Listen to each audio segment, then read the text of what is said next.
Hey guys, welcome back to another video. I'm your host, That One Camera Guy, and in this episode, I'm going to tell you 8 things that frustrate me with the Sony a7R II camera. Now, before I dive into this topic, I want to let you know that the reason why I'm making this video is not to bash the camera, but actually to share my experience with you of using the Sony a7R II. I've been using a Canon DSLR for a number of years now, and I've really just wanted to see what kind of all the hype was around the Sony mirrorless camera system. It's really easy to watch reviews and read reviews online, but it's a very different experience of actually just diving in, using the cameras. Now, everybody has their own use case scenarios, and I wanted to put the Sony a7R II in a scenario where I would put my 5D Mark III. And along the way, while I was doing that the last few months, I noticed some issues here and there, and that's what I'm sharing with you in this video. So let's get started. The buffer on this camera actually isn't really all that bad, as long as you use a really fast SD card, by the way. Whether you shoot in RAW or in JPEG, I actually found the performance to be adequate. I never felt it was really terrible. But that's not what the issue is. I'm a really big hybrid shooter, and I love taking photos and switching to taking video very quickly. So for example, maybe there's a speaker, someone presenting, and I would take their photo, get a couple of shots of them with the camera, and then quickly start recording some 4K video of them.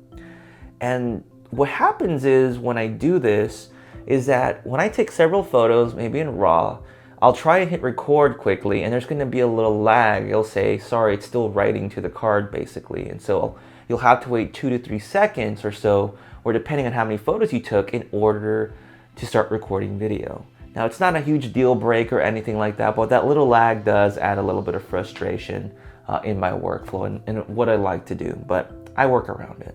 So I actually shot some video and photos during a dress rehearsal for a school play. Now, in the theater, it's completely dark, and the stage itself has stage lights so you can see the actors and actresses on there.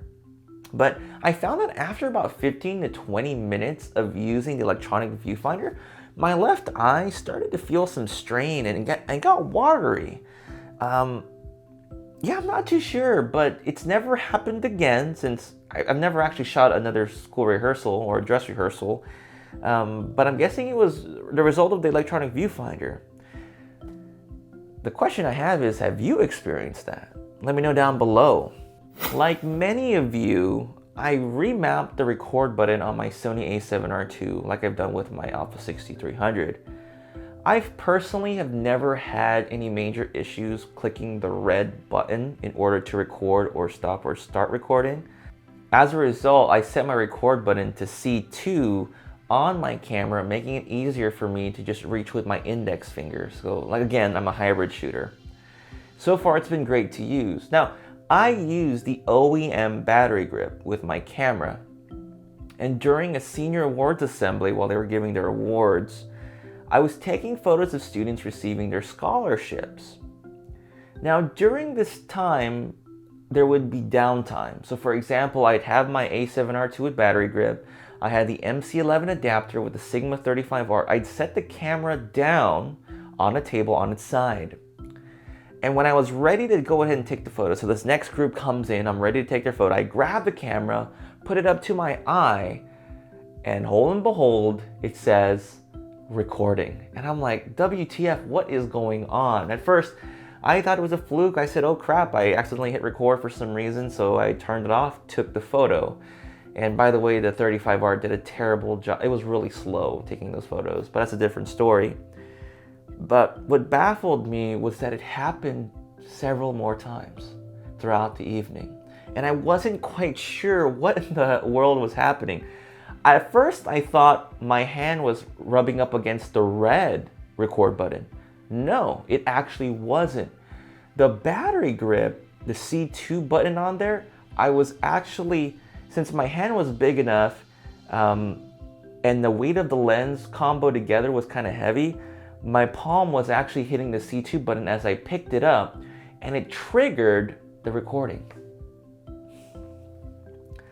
So it hasn't happened since then, but it's just something I wanted to share with you. So I bought the OEM battery grip to do two things for me. One, make it easier to take vertical portrait photos, which it's great for. And two, to prolong the battery life, because the battery life, as we all know, sucks on this camera. It just does, and there's no getting around that. But up until the shoot that I had, I never actually had the battery gear from battery 1 to battery 2, ever. However, it did happen when I was shooting a school prom. Frustratingly, it happened while they were calling out the nominees for the king and queen to show up, and they made their selection. So as they were coming out, I was recording some video with the a7R2, and it just so happened the battery on battery 1 died. And you would think it jumped to the next battery, but no. It just died. The camera was dead. It would not turn on. I turned it off, turned it on, turned it off, turned it on, it wouldn't work. I only had a few seconds because as soon as that happened, they called their winners out. They said they're king and queen already, and I had to get ready in position to take their photo. Fortunately, I had the Alpha 6300 on with me, so I switched to that camera. But it was really annoying because I didn't have all my flash and stuff ready with that camera, so I just took the photo as it was. Some things that do suck was the fact that when I was recording video, when the camera died, I lost that footage. So the footage I was recording while the camera died is completely gone. So that really sucks. Now, for those of you wondering, the solution was actually just to remove the battery cage out of the grip and pop it right back in. And that was it. That would have solved the problem. You know, when it comes to shooting with my Canon DSLR, my 5D or even 6D, I love Magic Lantern. I can set it to show a message that says, not recording. This is great because I know if I'm actually recording or not. However, during a graduation ceremony I shot recently, I was using the Sony a7R2 to record some additional B-roll. By the way, I had several different lockdown angles already set, but for whatever reason I thought I was recording, but you've probably had this experience happen, but you actually weren't. I ended up recording the time in between when I pressed the record button on the camera.